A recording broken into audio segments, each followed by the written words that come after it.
Hi, welcome to An Abundance Books. My name is Julia and today we're talking about video games. Video games have really taken over my life this past year. I started getting into video games in college and I've definitely been playing them regularly since then, but they really took over my life this year in a way that I think you will see reflected in some of the numbers. And it turns out that I played 10 new games this year. I'm not counting any replays on this.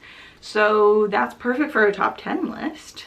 So why not? These are ranked from worst to best, but none of these games I would say are outright bad. They maybe don't align with what I want from a video game, but I don't outright hate any of these games. That's probably enough rambling. Let's get into the list. Starting with number 10, the worst game that I played this year that still isn't a very bad game, is Duck Detective: The Salami Bandit. Is that what it's called? It immediately left my brain. This is a point-and-click detective game where you are an adorable duck trying to solve a mystery, and really I played this one for the art style. If you'll notice a through line in all of the games that I'm playing, they are colorful, they're nice to look at, a lot of them very cutesy, and this is definitely an aesthetic that I really enjoy. But this is also fully voice casted, so in a lot of ways it feels like playing a book, but not in a good way. I don't really enjoy games that have a strong storytelling. I want to play the game, I don't want to watch the game. I think I was also just too dumb for this one. I couldn't seem to solve anything. It wasn't very intuitive to me, but this game clocks in at only 2 hours, so it wasn't a big deal for me to finish it.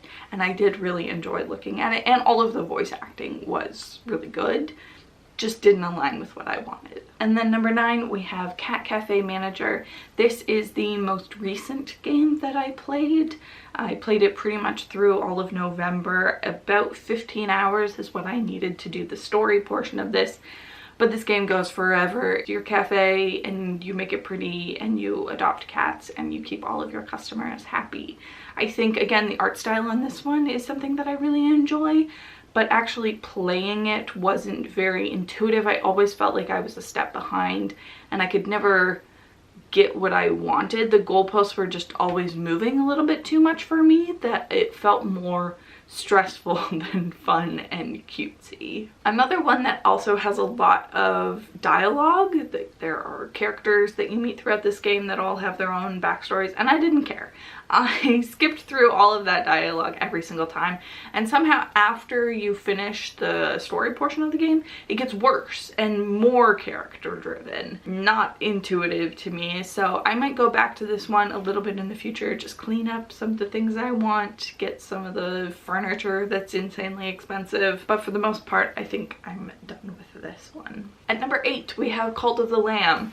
This perfectly combines my cutesy aesthetic with my affinity for violence.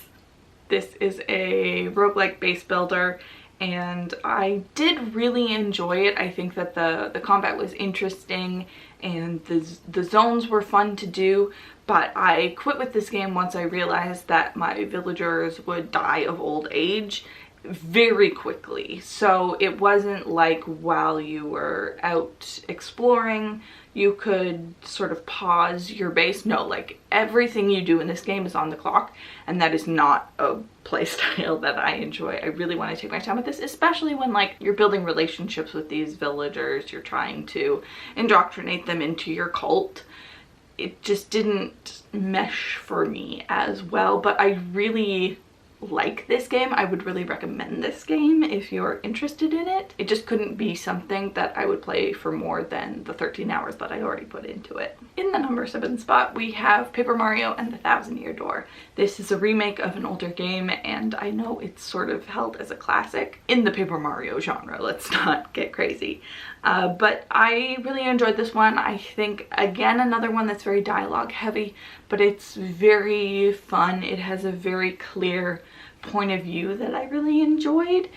It just got a little long and a little repetitive in that way. My absolute favorite part of this is you're going on all of your adventures and Luigi in the background is having a parallel adventure where he's trying to rescue the Princess Eclair, which is just, it's my favorite thing, and it's not even part of the game. I think the big issue for me with this was the combat. It's RPG style, it gets really repetitive really quickly and didn't involve a whole lot of brain power. I could just kind of do my one move and that would take care of most of it. It's also just like very slow moving for having to do that combat over and over. Nintendo games generally kind of wordy, kind of lengthy, but still, again, something that I really enjoyed, really appreciated, and definitely understand what all the hype is about. In the number 6 spot, we have American Arcadia. This was sold to me as a Truman Show style game about your main character, Trevor, who's being monitored, and I don't really want to say more than that. This is a narrative game. It only took me about 8 hours, and I really thought it was doing some really cool things. It's a 2.5D platformer, so some of it is in 2D side-scrolling and some of it is a first-person 3D game, which was very interesting and used well for the narrative structure. We're into like really good games now, like the ones that I really think of fondly. My issue with this one was the bugginess. It was quite buggy for me. And it also, I felt, didn't quite go far enough in its storytelling. I found the ending kind of disappointing, but such a cool world to be in, to look through all of these environments that it's created and the way that it plays out. It's just very interesting and very memorable, and I would definitely recommend it. Again, a short 8-hour game, so what have you got to lose? Then at number 5, we have Legend of Zelda Echoes of Wisdom. This is the first Zelda game where you actually play as Zelda, which was cute, but like not really used to any advantage. But it's such an interesting game. This is a game that's just like quality ideas, quality execution, such a cute art style. Like these Fisher-Price babies is the cutest thing I've ever seen. This is an action adventure game where you go around as Zelda and you copy items and enemies that you see and then can create your own in unique and interesting ways to solve puzzles and fight enemies. It's just like a quality game top to bottom that like I have no notes on. No notes, I do have one note. The having to scroll through your whole inventory every time you want to select something is bad, and a carryover from Tears of the Kingdom, which is the worst part of Tears of the Kingdom basically. So that was too bad, but other than that, this is just like so good and will appeal to anyone. Like it wasn't super challenging, but you could also make your own challenges by like not using certain echoes. You could really customize this game in a lot of ways that I think could be really interesting. And the semi-open world nature of it was also just like very well executed. We're getting into the heavy hitters now. Before I talk about number 4, I just want to talk about Rasputin for a second. He's a YouTube creator who talks about video games. This next game that I'm going to talk about, I heard about initially from him, I'm pretty sure. But he has this series where he plays video games with his wife, who has no experience in gaming, and talks about the challenges for people who aren't familiar with video games, what video games do successfully, what they don't do successfully. I think a lot of my opinions and learnings through this year have been because of things that he has said. So I'll link some stuff that I really like down below, but I would definitely recommend giving him a look, especially if you're new to stuff. It'll give you an idea of where you might want to slot in. Anyway, all of that to say, my number 4 is Tunic. I am actually devastated that this is number 4 because I love Tunic so much.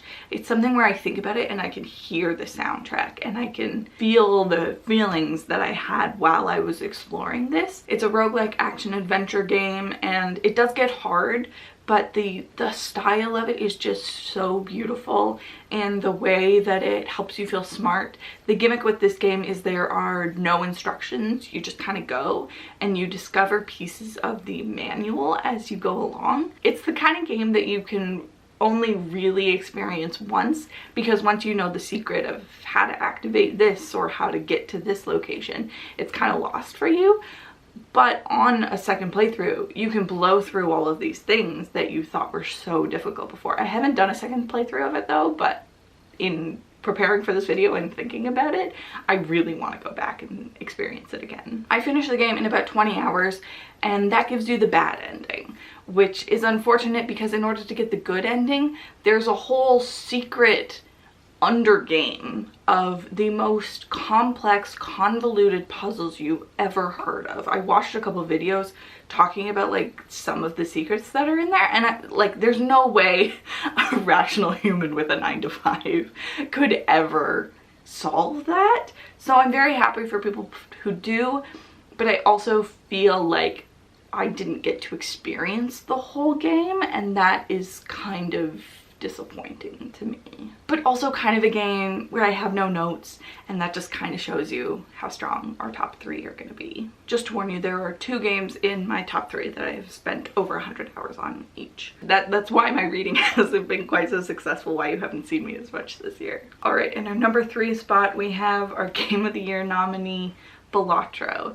This is a poker deck building roguelike. The pitch of it isn't great, but it's the kind of thing where if you play it for 5 minutes, you'll get it. The light will turn on. I played this game before my husband, and I could see when he started playing it, like the moment that like the light turned on and the gears started shifting and the obsession grows. So the basic idea is it's a poker game where you're playing poker hands, but you can upgrade your cards and hands in special ways. This game has been really cool to watch in the internet sphere grow and people learn about it, and I cannot recommend it highly enough. It's a Game of the Year nominee, which a bunch of people were like, why is this random card game in here? But you truly can't stop once you've started.